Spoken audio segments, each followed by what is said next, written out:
Bismillahirrahmanirrahim. Alhamdulillahirabbil alamin wassalatu wassalamu ala asrafil anbiya'i wal mursalin wa ala alihi wa ashabihi rasulillahi ajma'in. Yang berhormat Datuk Haji Haris bin Kasim, Setiausaha Kerajaan Negeri Selangor. Yang berhormat Datuk Salim bin Shoaib LS Hamid, Penasihat Undang-Undang Negeri Selangor.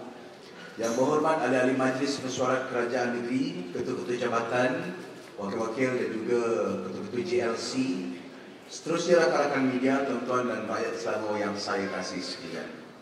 Sebentar tadi kita baru saja menyelesaikan Majlis Mesyuarat Kerajaan Negeri Selangor yang pertama untuk penggal yang ke-15 yang dikenali sebagai State Executive Council ataupun EXCO yang berlangsung dari antara jam 10 sehingga jam 11.30 pagi tadi.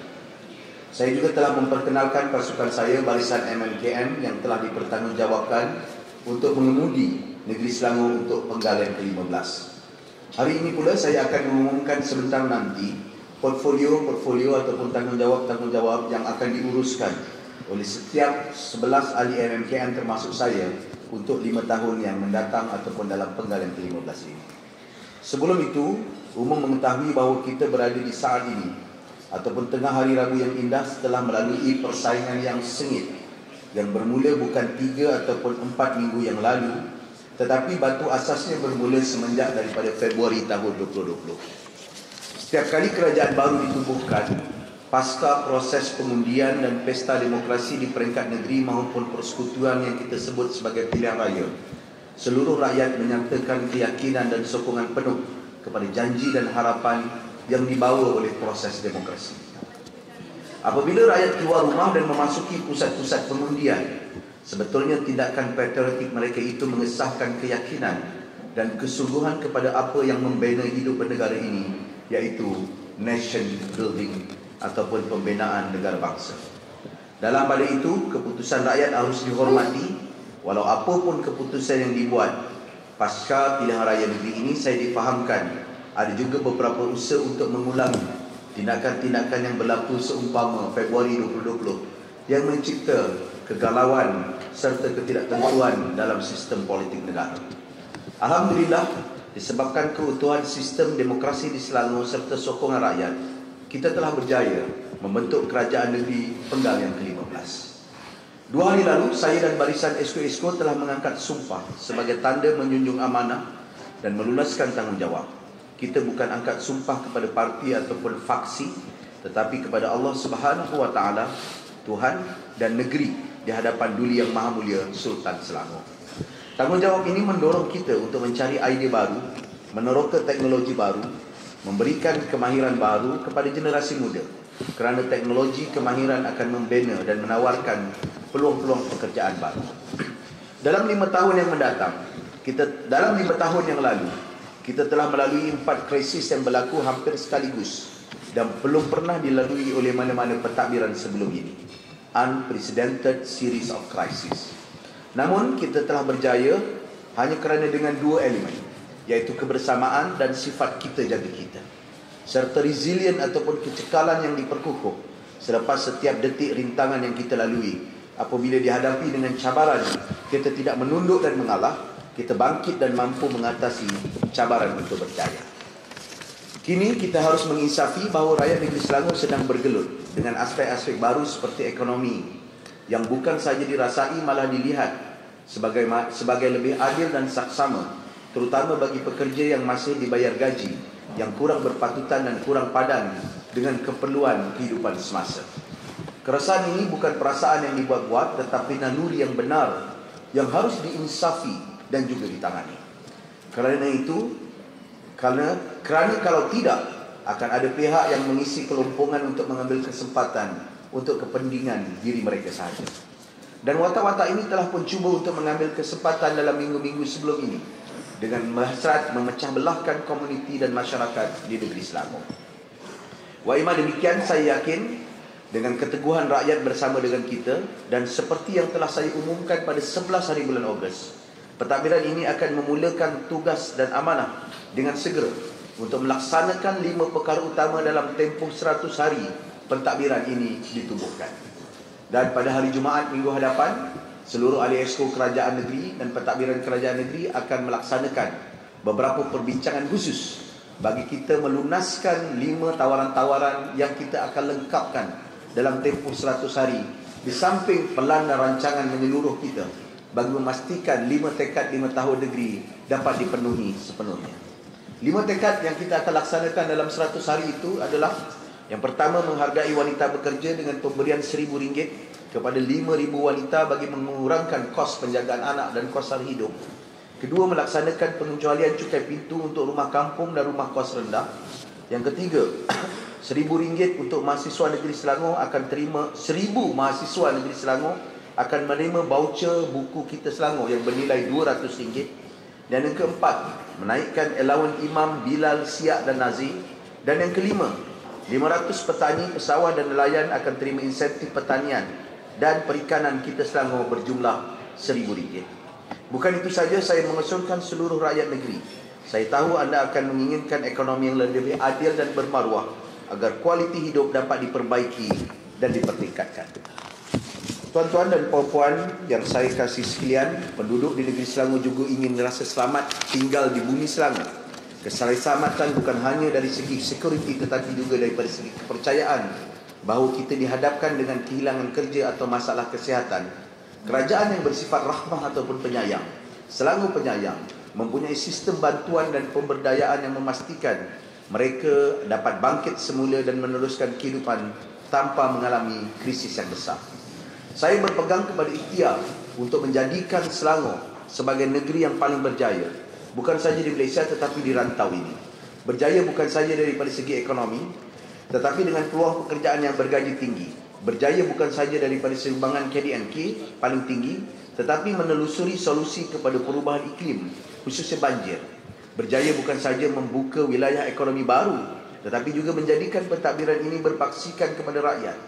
Berjaya bukan saja dengan 46 program yang kita akan teruskan, tetapi juga meningkatkannya kepada 60 program sebagaimana dalam 5 tekad.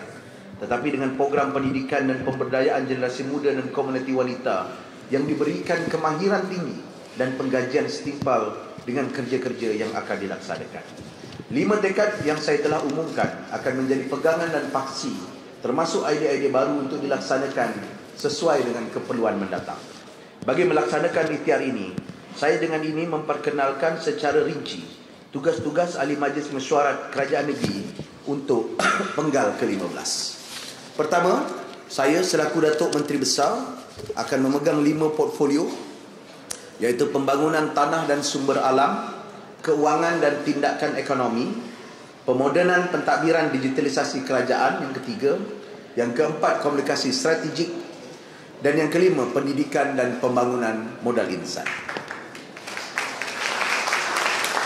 Yang berhormat Tuan Eng Zihan, Esko Pelaburan Perdagangan dan Mobiliti. Beliau akan bertanggungjawab dalam bidang pelaburan dan perdagangan, pembangunan IKS, wilayah ekonomi baru seperti mana dalam rancangan Selangor, mobiliti Selangor ataupun pengangkutan awam, pengurusi bersama jawatankuasa khas agama Buddha, Kristian, Hindu, Sikh, Tao, Negeri Selangor ataupun yang dikenali sebagai LIMAS. Wadi Eng Zihan, Esko Pelaburan dan Perdagangan Mobiliti. Yang ketiga, Yang Berhormat Tuan Engineer Izham bin Hashim, Esko Infrastruktur dan Pertanian, akan memegang 2 portfolio, iaitu kemajuan infrastruktur dan yang ketiga pemodenan pertanian dan perladangan, termasuk keterjaminan makanan. Yang ketiga, Yang Berhormat Tuan Borhan Aman Shah, Esko Perumahan dan Kebudayaan Negeri Selangor, yang akan memegang portfolio perumahan dan pembangunan Bandar Lestari, dan yang kedua kebudayaan, adat istiadat Melayu dan warisan, Yang Berhormat Tuan Borhan bin Aman Shah. Yang keempat, Yang Berhormat Tuan Eng Swee Lim, atau yang kelima, Esko Kerajaan Tempatan dan Pelancongan Negeri Selangor. Pembangunan kerajaan tempatan ataupun PDT, pelancongan, pembangunan kampung-kampung baru, dan juga merupakan pengurusi bersama LIMAS, Tuan Eng Swee Lim daripada Sekinchan. Seterusnya, Esko kita yang seterusnya adalah Yang Berhormat Datuk Rizam bin Ismail, Esko Kemajuan Desa dan Perpaduan Nasional, merupakan Esko yang bertanggungjawab bagi kemajuan desa dan luar bandar, kemampanan kampung-kampung tradisi, dan juga Perpaduan Nasional Dato' Rizam daripada Sungai Air Tawar. Esko seterusnya Yang Berhormat Puan Jamaliah binti Jamaluddin, Esko Kesihatan Awam dan Alam Sekitar. Portfolionya adalah Kesihatan Awam, Alam Sekitar, Perubahan Iklim dan Teknologi Hijau. Puan Jamaliah daripada Bandar Utama. Seterusnya, Esko yang seterusnya adalah Yang Berhormat Tuan Muhammad Najwan bin Halimi, Esko Belia Sukan dan Keusahawanan, iaitu dalam hal ehwal pembangunan belia dan kemajuan sukan, pemberdayaan usahawan dan ekonomi kreatif, dan seterusnya pengurusan bencana. Seterusnya Yang Berhormat Tuan Papa Raidu, anak lelaki Beraman, Esko Sumber Manusia dan Pembasmian Kemiskinan, yang akan bertanggungjawab dalam hal ehwal sumber manusia, pembasmian kemiskinan, hal ehwal orang asal dan juga minoriti, dan yang terakhir selaku pengurusi bersama Limas bersama dengan Tuan Eng Zihan dan juga saudara Eng Swee Lim. Tuan Papa Raidu Adun Banting ataupun Ahli Dewan Negeri Banting.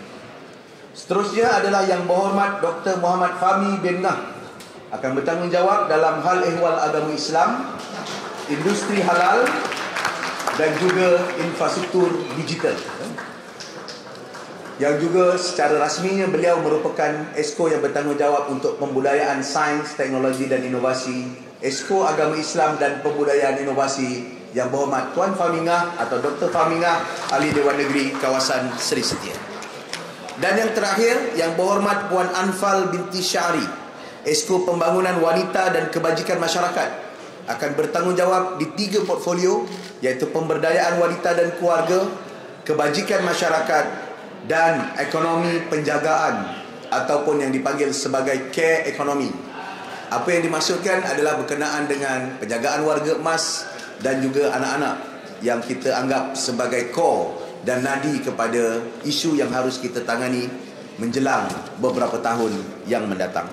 Justru inilah pasukan dan tanggungjawab yang kita telah kemukakan, dan saya berharap kita akan dapat melaksanakan dengan sepenuhnya urusan serta dasar-dasar yang kita akan bentangkan daripada masa ke semasa, termasuk membentangkan belanjawan pada akhir tahun ini, dan di tahun hadapan kita mula untuk membentangkan mid-term review ataupun rancangan separuh penggal bagi rancangan Selangor pertama, dan beberapa mengemukakan dasar-dasar baru, termasuk melaksanakan apa yang telah direncanakan dan tertera di dalam rancangan Selangor pertama.